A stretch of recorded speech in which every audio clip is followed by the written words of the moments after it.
Goeiedag Georgies, dis die leerpapier vir natuurwetenskappe vir kwartaal 1.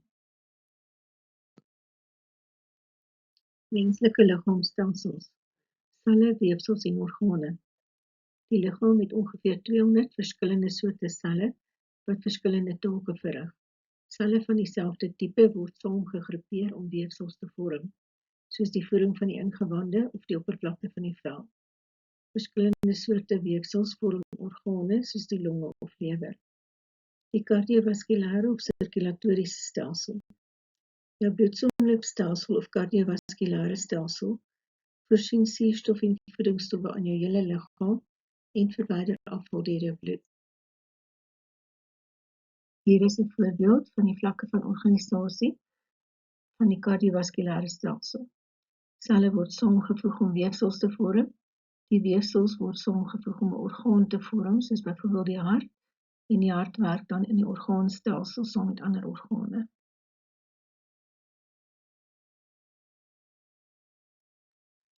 Die kardiovaskulêre stelsel, hart en bloedvaate. Die hart is 'n spierorgaan wat dien om gedeoksigeneerde bloed van alle dele van die liggaam te versamel, dit na die longe te vervoer om suurstof te kry en koolstofdioksied vry te stel. Dan pomp dit die suurstofryke bloed uit die longe en versprei dit na die liggaamsdele. Die asemhalingsstelsel. Die asemhalingsstelsel bestaan uit longe, lugweë, trachea, bronchie en bronchioles, die diafragma, stemkas, keel, neus en mond. Die hooffunksie daarvan is om suurstof in te asem en koolstofdioksied uit te asem. Dit help ook om jou te beskerm teen skadelike deeltjies en kieme en laat jou toe om te kan ruik en praat. Die menslike asemhalingsstelsel bestaan uit die longe, die hart en die longbuise. Die lug word ingeasem in die longe, suurstof word deur die bloed opgeneem en na die liggaam versprei. Die longe absorbeer die koolstofdioksied en skei dit weer uit. Die asemhalingsstelsel se hooftaak is om suurstof te vervoer en ekstra koolstofdioksied te verwyder. Die asemhalingsstelsel, ook die pulmonale stelsel genoem, bestaan uit verskeie organe wat funksioneer om die liggaam van suurstof te voorsien deur die proses van asemhaling, respirasie. Daar is 2 tipes asemhaling. Aerobiese respirasie vind meestal plaas in die teenwoordigheid van suurstof en in die meeste selle. Anaerobiese respirasie vind plaas sonder suurstof en baie minder gereeld as aerobiese respirasie. Die brein en senuweestelsel. Selle is die basiese boustene van lewe wat kan saamvoeg om weefsels te vorm, terwyl verskillende groepe weefsels saamvoeg om organe te vorm. Hierdie organe verbind dan aan mekaar om orgaanstelsels te vorm, soos die senuweestelsel wat die brein, rugmerg en senuwees insluit. Die brein is verbind met die senuweestelsel wat met al die liggaamse organe verbind is. Die senuweestelsel ontvang inligting van die sensoriese organe van binne die liggaam, intern en buite die liggaam, ekstern. Die senuwees dra die inligting na die brein. Die brein interpreteer hierdie boodskappe en beheer die liggaam se reaksie. Die senuweestelsel bestaan uit die brein, rugmerg en senuwees. Hierdie diagram toon die funksies van die senuweestelsel. Die senuweestelsel ontvang seine van die sintuiglike organe en laat die liggaam daarop reageer. Die rugmerg stuur boodskappe tussen die brein en die res van die liggaam. Reseptor is 'n senuweepunt wat op die interne of eksterne seine reageer. Die brein beheer elke deel van die liggaam, insluitend asemhaling, hartklop, spysvertering en geheue. Senuwee of 'n neuron stuur boodskappe van die een deel van die liggaam na die ander. Die funksie en komponente van die senuweestelsel. Die senuweestelsel en sintuigorgane is aangepas vir ons oorlewing. Die sintuigorgane neem stimule in ons omgewing waar en stuur boodskappe na die brein deur die senuwees. Die brein interpreteer die boodskappe en beheer die liggaam se reaksies.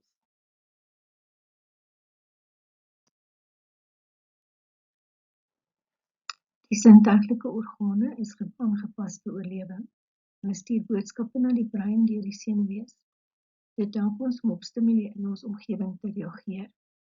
Hulle maak ons bewus van ons omgewing en beskerm ons deur te waarsku om te reageer. Daar is 5 sintuie wat die liggaam gebruik om op eksterne stimule te reageer. Menslike sintuie, ons het 5 sintuie. Sien met die oor, hoor met die ore, proe met die tong, raak aan en voel met die vel en ruik met die neus. Die oor, mond en neus is aan die voorkant van die skedel en die ore is aan die kante. Die vel is die grootste orgaan en bedek en beskerm die hele liggaam. Die sensoriese organe is deur die senuwees aan die brein verbind. Die skedelbeen beskerm die sagte brein en sensoriese organe. Visie, gebruik jou oë om te sien, waarneming van lig, kleur en vorm. Reuk, om reuke, dampe of aromas met jou neus waar te neem. Gehoor, klank met jou ore waargeneem. Die ore speel ook 'n belangrike rol om ons balans te behou. Aanraking, sintuig, die gevoel, sensoriese senuwees in die vel, fisiese kontak met 'n voorwerp, hitte en koue, smaak, sensasie van geure op 'n tong wanneer dit met 'n stof in aanraking kom. Daar is 4 basiese smake: soet, suur, sout en bitter. Die oë en sig. 'n voorwerp weerkaats verskillende kleure liggolwe en die lig beweeg deur die pupil en lens in die oog. Binne in die oog tref die lig die retina aan die agterkant van die oogballe wat 'n prentjie vorm.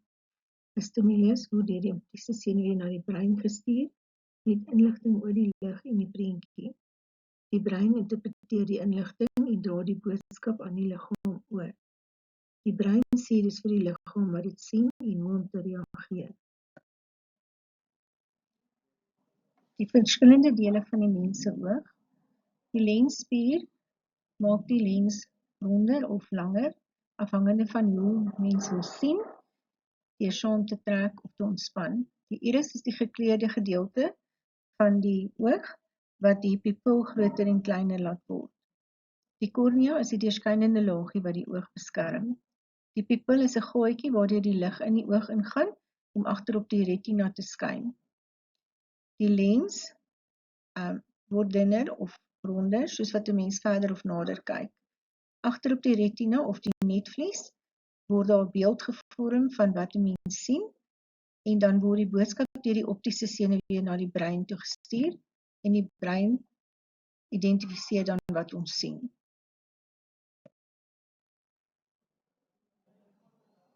Die smaaksintuig beskerm ons. Chemikalieë in kos moet in speeksel oplos en in kontak kom met die papille op die tong om 'n smaakstimulus na die brein te stuur.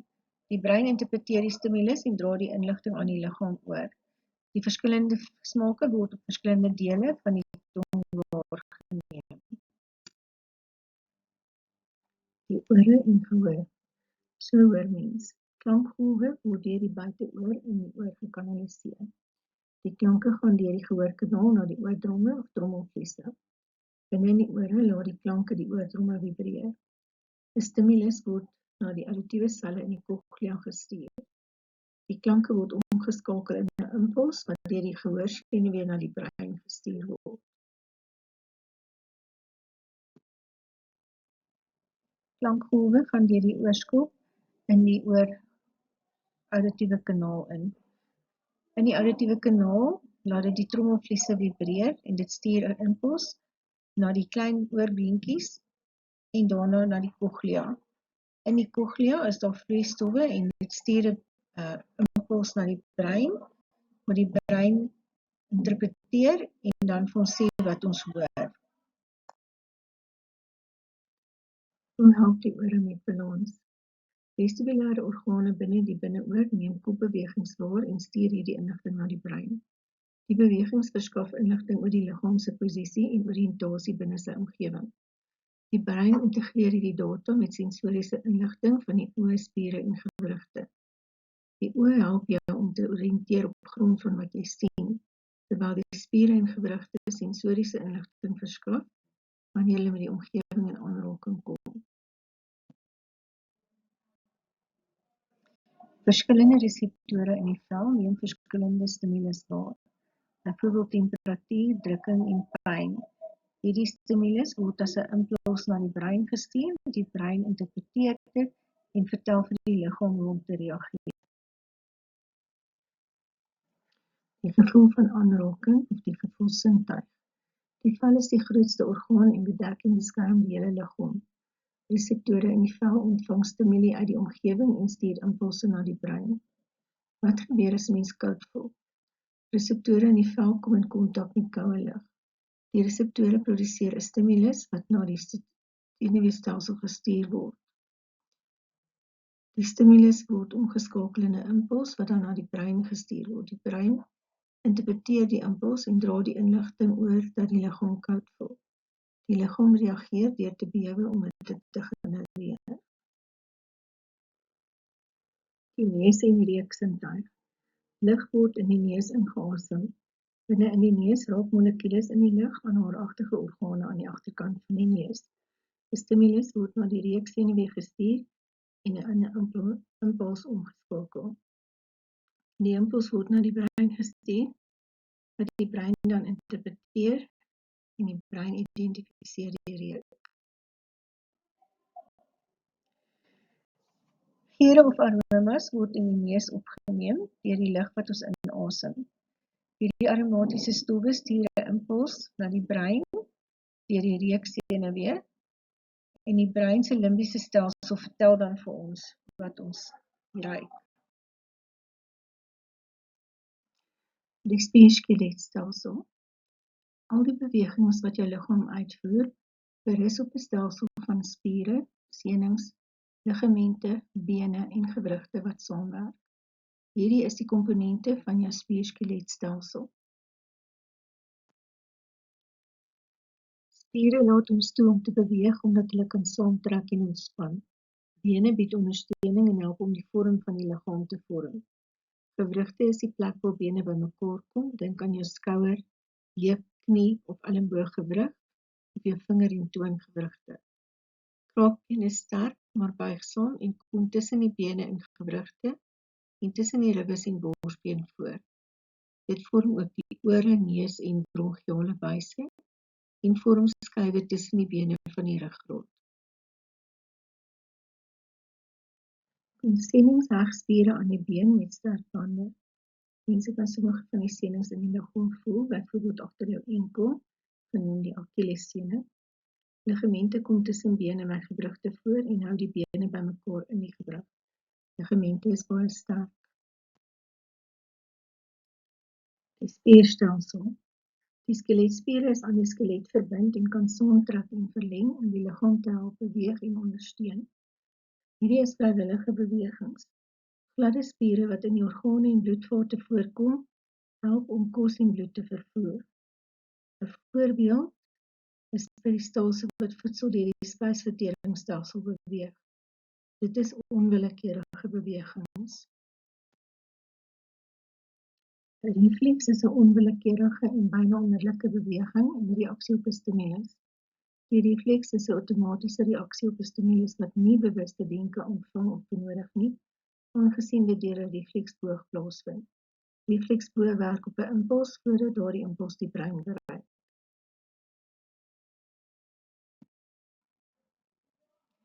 Die komponente van die muskuloskeletale of spier-skeletstelsel. Spiere en die bene is aan mekaar geheg wat beweging moontlik maak. Senings heg die spiere aan die bene en die ligamente heg die bene aan die bene. Die kraakbeen is sterk maar ook buigbaar en kom voor tussen die ribbes en die sternum en ook tussen die ruggraatswervels en maak die neus en die ore. Basiese definisies van die konsepte. Spiere is die elastiese weefsel wat ons bene trek wanneer ons beweeg. Die skedel is die been wat die brein en sensoriese organe beskerm. Die ruggraat is die reeks wervels wat van die skedel tot by die pelvis strek. Ribbes is die gekromde bene van die bors wat aan die ruggraat verbind is. Ledemate is die arm of been van 'n persoon of dier. Die skouer is die boonste gewrig van 'n persoon se arms in die deel van die liggaam tussen die elleboog en die nek. Gewrigte is waar twee bene bymekaar kom. Die heupgordel is die beenstruktuur wat die onderste ledemate ondersteun. Pelvis is die groot beenrom waar die bene vas is. Die femur is die langste been en is geleë in die bobeen. Die skouerblad is die plat skouerbeen aan die agterkant van die skouer. Die doel van die spierskeletstelsel. Spierweefsel is verantwoordelik vir die beweging van die liggaam. Die spiere trek saam en verleng wat die liggaam laat beweeg. Spierweefsel moet aan 'n raamwerk geheg wees om beweging toe te laat. Die bene van die skelet bied 'n raamwerk waaraan spiere kan heg wat beweging moontlik maak. Die skelet gee vorm en ondersteuning aan die liggaam. Die bene van die skelet beskerm ook die liggaam vir al die sagte brose organe soos die hart, longe en brein. Bloedselle word in die beenmerg gevorm en minerale word ook in die bene gestoor. Prosesse in die spierskeletstelsel. Ons kan ons hele liggaam van een plek na ander beweeg deur selfaandrywing. Dit word lokomosie genoem. Voortbeweging of lokomosie verskil van beweging. Beweging is verandering in vorm, rigting, posisie of grootte van 'n deel van die liggaam. Diere toon beweging en lokomosie. Beweging word gewoonlik moontlik gemaak deur die samentrekking en ontspan van spiere. Spiere word deur senuwees gestimuleer om saam te Spiere laat ons toe om te beweeg, dat hulle kan saamtrek of korter word en ontspan of verleng, langer word. Jou liggaam het 3 tipe spiere: skeletspiere, hartspiere en gladde spiere. Skeletspiere maak beweging moontlik en help om liggaamstemperatuur te handhaaf. Skeletspierselle is lank en silindries, wat deel is van die rede waarom hulle dikwels spiervesels genoem word. Hierdie vesels vorm wondels. Saamgeplak laat hierdie vesels die spieroppervlak lyk asof dit groewe of strepe het. Op cellulêre vlak kan skeletspiere beskryf word as 'n vrywillige gestreepte spier. Gladde spiere. Die hoofverskil tussen gladde en skeletale spiere is dat skeletspiere veronderstel is om op jou wil te reageer, willekeurige bewegings. Gladde spierbewegings gebeur sonder dat jy daaraan dink, onwillekeurige beweging. Hartspiere lyk ook glad, maar hulle het belangrike verskille in hul struktuur. Dit bestaan ook net op een plek in jou liggaam, in jou hart. Gladde spiere kom voor in die darmorgane en bloedvate of are. Hul funksie is om bloed en kos deur die liggaam te beweeg. Gladde spierselle het ook 'n ander struktuur as skeletspierselle. Hulle het noupunte, 'n wyer middel en is baie korter. Gladde spiere verskil ook van skeletspiere in funksie.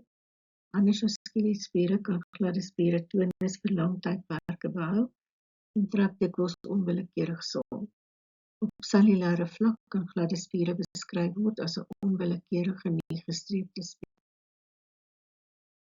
Die skelet. Die verskil tussen gewerveldes en ongewerveldes. Gewerveldes het 'n ruggraat en 'n interne skelet of 'n endoskelet. Ongewervelde diere is sonder 'n ruggraat. Sommige het 'n eksterne skelet of 'n exoskelet. Bene. Bene bied ondersteuning en help om die vorm van die liggaam te handhaaf. Die plek waar bene bymekaar kom word 'n gewrig genoem. Dink aan jou skouer, heup, knie en ellebooggewrig of jou vinger en toongewrigte. Funksies van die bene of die skeletstelsel. Die skelet bied beskerming vir ons liggaam. Die bene van die skelet bied 'n raamwerk waaraan spiere kan heg wat beweging moontlik maak. Die skelet gee vorm aan die liggaam. Die skelet gee ondersteuning en dra die gewig van die liggaam. Die skelet beskerm die liggaam vir al die sagte organe soos die hart, longe en brein. Bloedselle word in die beenmerg gevorm. Minerale word in die bene neergelê en gestoor. Die bene bevat en beskerm ook die murg wat die senuweeselle bevat. Kraakbeen is sterk maar buigsaam en kom voor in gewrigte tussen die bene en tussen die ribbes en borsbeen. Dit vorm ook die ore, neus en bronchiale buise en vorm skuwe tussen die wervels van die ruggraat. Senings heg spiere aan die been vas. Jou spiere heg aan die been met sterk bande wat senings genoem word. Jy kan sommige van die senings in jou liggaam voel, byvoorbeeld agter jou enkel. genoem die Achillessene. Ligamente heg been aan been. Ligamente kom in gewrigte voor en hou die bene bymekaar in die gewrig. Ligamente is baie fisiese skade aan die muskuloskeletale stelsel. 'n Fraktuur is skade aan die skeletstelsel kan voorkom wanneer bene gebreek word. Dit word 'n fraktuur genoem. Ontwrigting. Bene kan ontwrig word wanneer hulle uit hul potjie in 'n gewrig getrek word. Wonde, spiere, ligamente en senings kan geskeur en gesny word, wat wonde en bloeding veroorsaak. Kneusvlekke, spierweefsel kan gekneus word wanneer dit 'n harde stand kry en subkutane bloeding kan voorkom en merke op die vel toon. Die menslike voortplantingsstelsel. Puberteit en voortplanting. Voortplanting is een van die 7 lewensprosesse en mense, soos alle ander organismes, moet in staat wees om voort te plant om die oorlewing van die spesies te verseker. Dis dus die doel van voortplanting.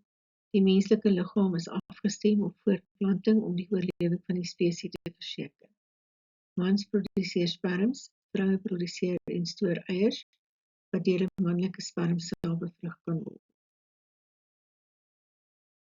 Die doel van puberteit. Puberteit is die tyd wanneer 'n kind se liggaam ontwikkel en verander.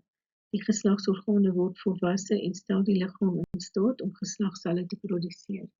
Hierdie geslagselle word gamete genoem.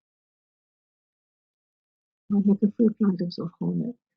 Testikels. Tydens puberteit stel die 2 testikels testosteroon vry, wat die produksie van sperms initieer.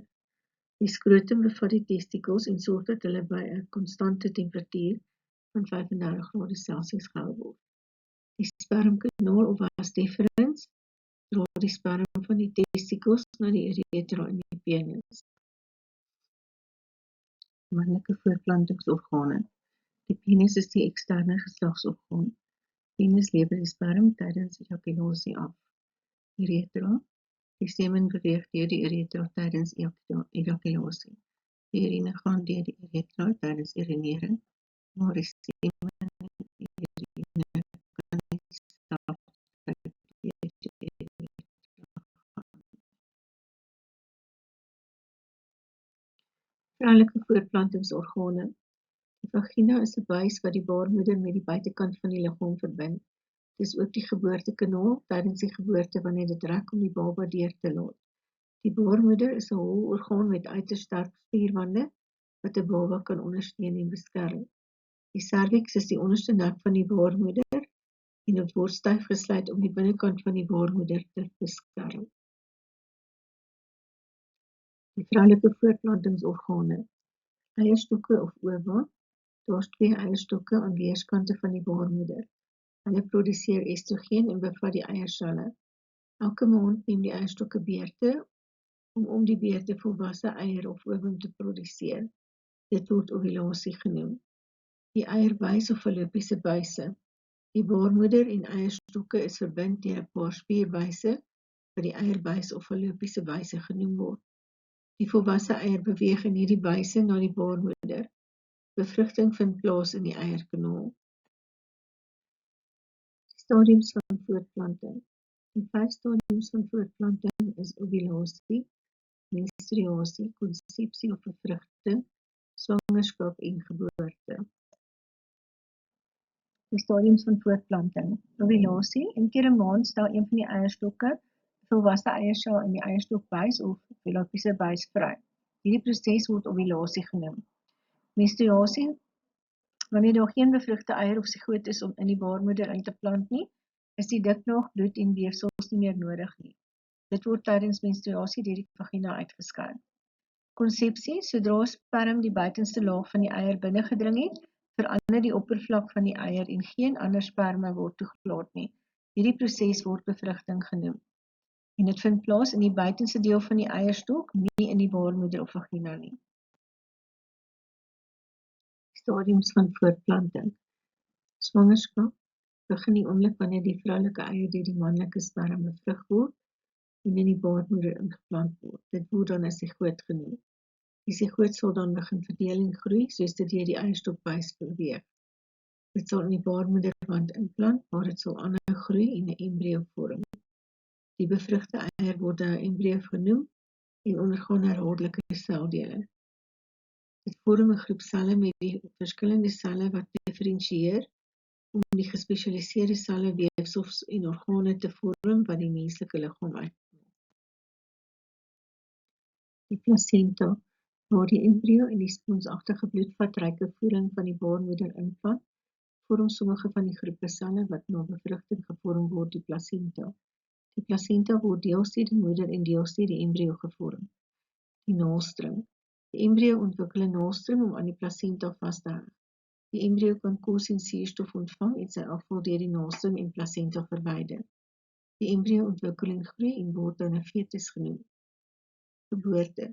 By mense is die draagtigheidstydperiode ongeveer 40 weke of 9 maande. Teen die einde van swangerskap begin die baarmoeder saamtrek. Dit druk die kop van die fetus in die vagina of geboortekanaal. Nadat die kop verskyn het, kom die res van die liggaam redelik vinnig uit. Die laaste wat uitkom is die placenta.